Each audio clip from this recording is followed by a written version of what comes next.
Em primeiro lugar, a gente precisa elogiar quando há servidores, como é o caso da doutora Eliane, que atuam para combater os focos de corrupção que existem dentro de governos, aliás, de qualquer governo. Em segundo lugar, é importante também reconhecer que toda essa narrativa do PT de que foi no governo Bolsonaro que houve a explosão é mentirosa, porque nós vemos que os dados que a própria doutora Eliane trouxe demonstram que o número de reclamações de descontos indevidos explodiu justamente em 2023 e o trabalho dela foi em 2023 e principalmente em 2024 para identificar por meio da CGU quais foram esses motivos que levaram a tantos cidadãos brasileiros reclamarem de estarem sendo descontados indevidamente. Pesquisa muito bem feita em várias capitais demonstrando que quase 100%, em alguns casos 90% como no meu estado, em outros casos 100% como no Acre, dos entrevistados diziam, olha, esse desconto que estava no meu benefício não foi autorizado. Então foi um trabalho bem feito, mas a pergunta que fiz e que fica no ar ela levou para o seu superior imediato a informação, porque ele inclusive precisava saber o que acontecia no âmbito do trabalho dos seus subordinados, dentre os quais a própria doutora Eliane. Ele levou essa informação adiante para o ministro Vinícius Carvalho. O ministro Vinícius Carvalho, se recebeu essa informação, levou para as duas reuniões ministeriais que ocorreram entre aquele momento em que a CGU terminou o relatório e a deflagração da operação sem desconto da Polícia Federal, porque se ele, sabendo da informação, o ministro no caso, não compartilhou com os outros ministros e por isso continuou essa roubalheira durante um ano, ele certamente vai poder demonstrar, sim, que ele, como ministro, fez a parte que cabia como chefe da CGU, mas a Casa Civil, o próprio presidente Lula, não estancou a roubalheira e o ministro da Previdência, Carlos Lupe, vai poder tratar desse assunto na próxima segunda-feira.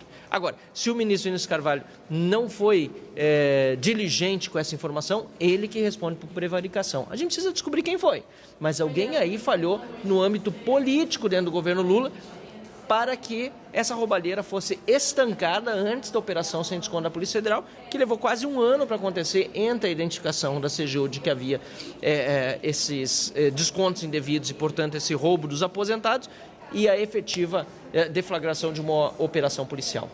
Deputado, as expectativas para a segunda-feira que vem, para a nova reunião?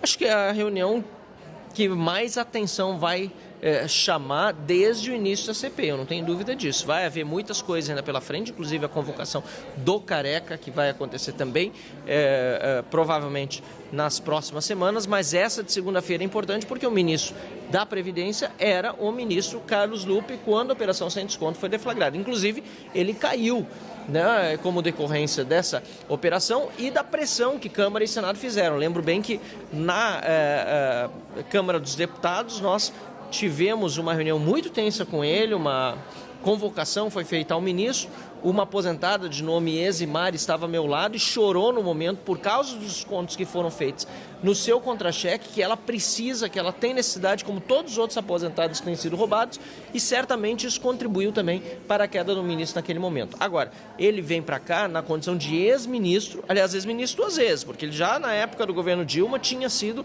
demitido por denúncias também de corrupção. Ele vai ter, na segunda-feira, a oportunidade de explicar melhor o que aconteceu sobre o seu ministério e como pode que, repito, mais de um ano depois de a CGU fazer o trabalho identificando essa roubalheira, ainda assim o Ministério da Previdência não fez o seu papel de demitir quem estava roubando dentro do INSS, por exemplo, de identificar os sindicatos fraudulentos, enfim, fazer o papel que cabia como ministro de evitar que essa roubalheira acontecesse. E se não fez o seu papel como ministro, fica a pergunta, foi omisso ou foi cúmplice e beneficiário? Carlos Lupe vai ter muita explicação a dar na próxima segunda-feira. Deve haver uma oitiva do ministro Vinícius Carvalho também?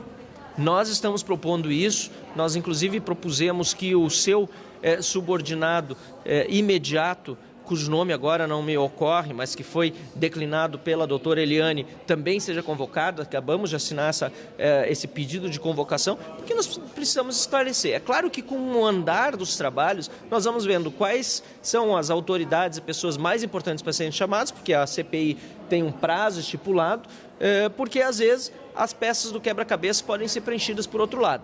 Mas eu preciso elogiar o trabalho do relator, o deputado Alfredo Gaspar, que está muito focado em trazer a verdade à tona, e cada uma dessas audiências da CPI tem sido muito importantes para que nós cheguemos a uma conclusão que identifique os responsáveis imediatos, os beneficiários desse grande esquema e leve também a punição dos envolvidos e o ressarcimento dos lesados. Muito obrigada. Eu agradeço. Obrigado. Boa noite.